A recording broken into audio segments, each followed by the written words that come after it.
Know the gang, know the gang, know the gang. What's up, notification gang? How y'all doing? Where y'all at, man? Let me know if you're part of the notification gang in the comment section, and we can start talking after this video. So yesterday I released a decent play, or a pretty good play, one of the best passing plays from the Y off trips Pats formation. It's the Pats Y out. That's the play that I released yesterday. But I also have found like a two-play running scheme that can help complement that and help you move the ball on the ground against those meta defenses. I'm talking about the 3-3-5 odd, the 3-3-5 normal, the big nickel over G. The big nickel over G is probably going to become more popular because there's a way that you can set it up to where the blitz angles on the outside shed a lot more frequently. The two plays are the 5-6 trap and the halfback power. What we're going to do is we're going to start off by using it against the 3-3-5 odd, the LB cross 3 show 2, or commonly known as the 3-3-5 odd crossfire defense. So if you're new to this channel and you find this video useful, hit that subscribe button and the notification bell so you never miss an upload. So the crossfire, you guys are probably familiar with it. I guarantee you, if you've played more than 3 games of head-to-head, you've come across this defense. It's the most popular defense because it's a pretty good at getting very random block sheds. It's like an inconsistent, it's consistently inconsistent in that it comes in almost every single time, but the way it comes in is different, and it's crazy with the disengages and the block shed. It's a pretty good defense. I made a video about it maybe a week or 2 weeks ago. I'll probably throw a card up in the top right corner on how I like to beat the 3-3-5 odd in general. This is a run that I like to use out of this formation, but you can check out that video so I can show you guys, or you guys can take a look at just how to scheme against it. So you're going to see here I have the blitz set up. I'm just running the normal halfback power, and this is a pretty good run to use to get to the edge. So you're going to see here it opens up just a wide gap on the outside, and I'm going to take a look at it in the instant replay to show you guys why it gets open like that. So you see here what happens is, if the blocking, the only thing that's inconsistent about this run is that how the interior offensive linemen block. There are some times where they will go ahead and they will block. The way they block this double team is different. This time they double team that center, and then they double team the defensive tackle, and then my center went off. There are other times where they will pick up that looping linebacker, and there are other times where they won't, and you'll just have to run it to the outside.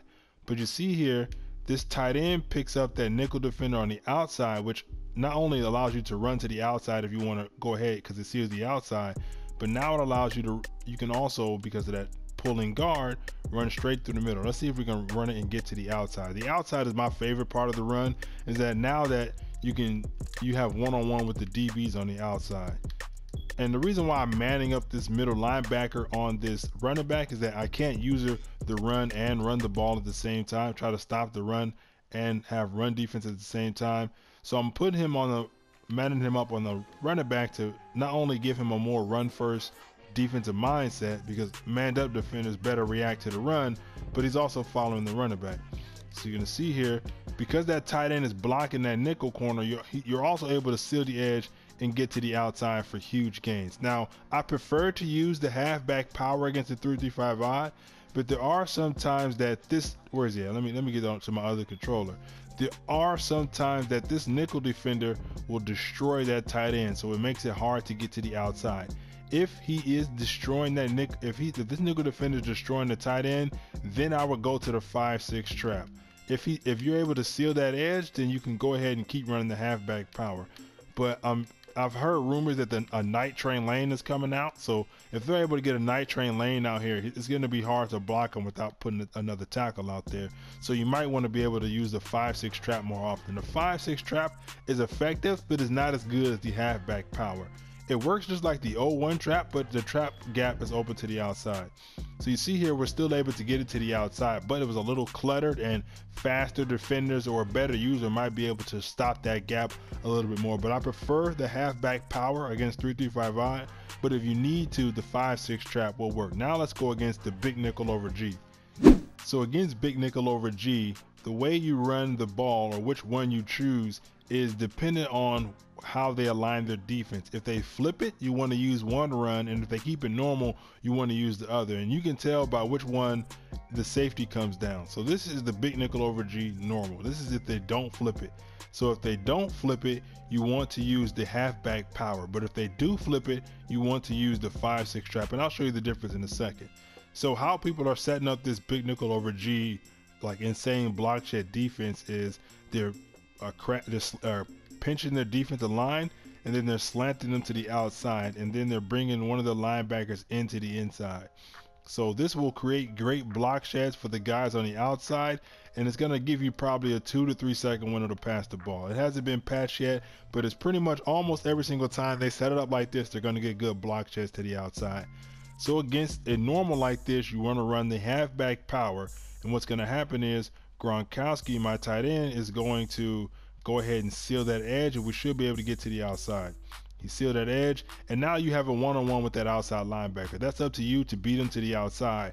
But the goal is we're able to get to the outside, and if your user goes ahead and if he uses this guy, then you're free to the outside. But the reason why I'm using this guy to put in the middle is that way I'm giving myself more adversity, so that way if you guys face it, you guys can know what to do. So here we have the halfback power. You just have to beat that guy to the edge, and then like it's a linebacker against a running back. If that's Shazier, you're gonna have more of a problem. But in general, you can get to the edge and you can get some decent yards. But if they flip the play, like how I run it, they flip it, then you want to use the 5-6 trap. So you go ahead, you set up the defense again, and let him use this one linebacker right here, because now you kind of want this linebacker free to help stop the run. You flip the run, you want to go ahead and run the 5-6 trap, which is like a trap play like normal, but just to the outside, and it creates a little gap. I don't know why I got stuck right there, but I could have ran to the outside, but that was just terrible run stick. I mean, I don't know what I was thinking there. So let's go ahead and set up the play again. We're going ahead, we pinched our D line, we slanted them to the outside. Now we're going to hover over the middle just to be able to get those good block sheds to the outside. And with this, you can skeet skirt to the outside. You can just run to the outside. Now you got a block on the outside and you're able to go. I mean, you guys let me know, is this effective to you in your mind? Are you able to run this in your head? We're going to run it one more time.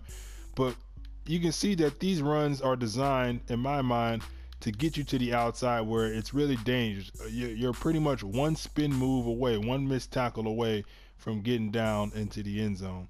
And I'm setting it up like this so that way, but I mean, obviously if your opponent uses this guy and bring him into the inside, I mean, you have all day to run to the outside. So like I said earlier, I'm setting it up to where you guys have more adversity, so that way if you go against a person who sets it up like this to make it harder for you to run and harder for you to pass, then you'll know what to do. Obviously, if he controls that right outside linebacker, then we can run all day. The 5-6 trap, if they have it flipped, just go ahead and take it to the outside. So now let's go against the 3-3-5 normal. So we out here in the 3-3-5 normal. Now against the 3-3-5 normal, both runs will work pretty well. I found that the 5-6 trap will give you better blocking to the outside, but it's a little bit harder to hit. So I'm going to show you guys that right now. This is like the 3-3-5 normal blitz that everybody's using. Well, not everybody, but a lot of people. So the 5-6 trap, the way it's going to block, it's going to trap block to the right side. But what you have to do as a running back is stay patient in the backfield. And once that block sets up, then you go ahead and use your one cut to get to the outside. So you see here, you use, it's not really even a one cut. I just waited and then I went straight to the outside. You just have to trust that the run, you have to fully dedicate to running to the outside. And you just have to trust in your blocking like that. It looks like it's not going to be open because you see here that defensive lineman comes right there, and you're going to want to cut it up. But you see, if you cut it up, now you have this defender standing right there, and you have him because of this nickelback, freaking taking nickelback. But you have the DB that's coming to the outside. Yeah, that's a DB. So you just have to trust your blocking and run straight to the outside. Now, you'd probably be pissed if you were the defensive player and that he let him go right there. So what we're going to do is we're going to run it a couple more times just to let you guys build that trust into this run like that. A lot of times that run is not going to be that, the run block is not going to be that close. You got somebody who will lead the way. I'm not even going to say it's chemistry dependent. Lead the way obviously helps any kind of trap block or pulling block. But you see here, you get that block to the outside and you're able to go. I'm going to run it 2 more times just to let you guys know, like these both are the same teams, both of them going against the Patriots. So it's not like I have a crazy overall or player advantage. I'm going to set it up a couple more times just to show you guys that if you want to run the 5-6 trap, you have to fully trust that you're going to be able to get to the outside. Because you're noticing that when I'm running, I'm not dedicating, I'm not even playing around in the backfield. I'm just going straight to the outside because I know that the run blocking is going to be there. I'm gonna run it one more time, then I'm gonna show you guys the HP power against it. So here we got the 5-6 trap set up. I'm gonna go ahead and set up the blitz real quick. So I mean, I just want to show you guys that I like being able to force my will against the defense. If the defense want to set up these crazy meta blitzes, I'm able to run the ball and I'm able to pass the ball against them. It creates fun, and now that people are going to have to think of something else. So you see here that the blocking is there. If the blocks hold up to the outside, you're going clean, but you see that the inside defender was able to get several different types of block sheds, one where they held on to on one hand, one where they disengaged, but you're still able to get to the outside. So if you want to run the trap, like I said, you have to trust that the run is going to be there. Now the 3-3-5, the halfback power won't get you as big like gains to the outside. It'll still help you get to the outside, but I found that the blocking on the outside isn't as good as the trap blocking. So you can see here, the trap and the power look kind of like the same in the run option, but I mean the play call, the play art, I can't even speak right now, but they block a little bit different. So you can see here, you're able to get to the outside, but you see the blocking on the outside, for some reason, just because it's a different play blocking on the inside, the outside blockers aren't as effective. We aren't able to get those crazy big 10+ yard gains that we were against the 5-6 trap. So the 5-6 trap feels and looks like a more riskier run, but the blocking is better. Now we're going to run the halfback power. I mean, you guys seeing the difference right here. The blocking is more solidified on the outside, but the DBs don't block as well. But you can mix it around with you guys, use it depending on how your opponent wants to run the defense. We can run it against a couple randoms real quick. So we have it on random defense. It looks like it went to the 3-3-5 normal, and they're not doing the adjustment. So if they don't do that adjustment where they have the linebacker to the outside right, you would just run the halfback power. You don't want to run the trap against this setup if they do not move that linebacker to the outside. They run it just like this. You just want to go ahead and run the power and get your little power yards. It's a better gap that I could have hit if I had better run stick, but I wasn't able to do it. Let's see, against this, the trap doesn't look like it's gonna work, but let's run it anyway. I would probably run the power, but let's try the trap out real quick. The trap actually didn't do that bad. So obviously you can run it against different formations. You go against a 3-4 or a goal line or a 4-4, you probably want to switch to a different setup to run. You don't want to run this against every single, like the setup where you have your wide receivers trying to block linebackers. It looked like we have that here. They're like in the 3-4 or something like that. So my element's probably going to get destroyed by that linebacker. But let's go ahead and run the power anyway. The linebackers, yeah, see the linebacker destroyed him, so we weren't able to get to the outside. So obviously you have to worry about the personnel matchups. If he has pretty good, if he's beating you in the personnel where your personnel can't block what he has out there, obviously you want to change it up. But anyway, that's the end of the video, guys. You guys are able to use these two runs to defeat the meta defenses, and if you pick and choose the right situations, you can use them against normal defenses as well. If you guys learned something, I was able to help you out a little bit in this video. You like this part of the Patriots playbook, let me know by hitting that like button. It helps me grow on YouTube, helps put this video out to other people that are looking for this type of defense or type of offense against those meta defenses, and it lets me know that I'm putting out good content. I'll see you guys around next time. I'm out.